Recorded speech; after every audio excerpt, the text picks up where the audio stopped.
Rumna ঝুমনা bus stop থেকে ছাতা মাথায় দিয়ে হাঁটতে হাঁটতে গ্রামের রাস্তা ধরে বাজার পেরিয়ে যাওয়ার সময় কমলার দোকান বন্ধ দেখে বুঝল তাদের মা দোকান বন্ধ করে আগেই বাড়ি চলে গেছে।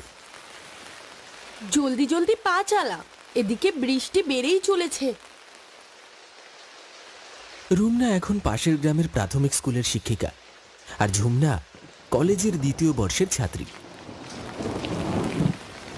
গ্রামের বড় বটতলার কাছে মোড়লের বাড়িটা পেরিয়ে খড়ের বাড়িটা চোখে পড়তেই দুই বোন দেখল কমলা বারান্দায় দাঁড়িয়ে আছে।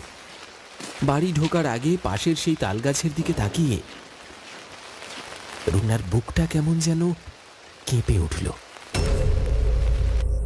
সম্পূর্ণ গ্রাম অন্ধকার। গ্রামে বিদ্যুৎ আসলেও বেশিরভাগ দিনই গ্রামটা অন্ধকারেই থাকে। কোথাও গাছ পড়ে থাকে বা কোথাও বিদ্যুতের তার চুরি।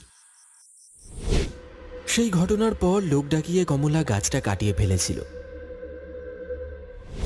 কিন্তু ওই কাটা গুঁড়ির পাশ থেকে নিজেই আরো একটা গাছ নিজে থেকে বেরিয়ে বছর কয়েকের মধ্যে বেশ বড় হয়েছে। রুমনা অনেকবার মাকে ওই গাছটাও কাটিয়ে ফেলতে বলেছিল, কমলা সেরকম গা করেনি।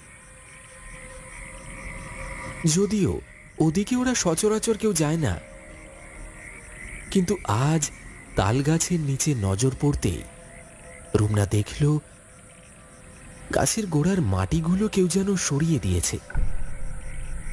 সেদিকে এগিয়ে যেতে গেলে কমলা বাধা দিয়ে বলল, লঙ্কা গাছের চারা পুঁতেছি, ওদিকে যাস না। রুমনা ঘরে ফিরে আসে। মনে পড়ে গেল ছোটবেলায় ঘটে যাওয়া সেই অভিশপ্ত রাতের কথা।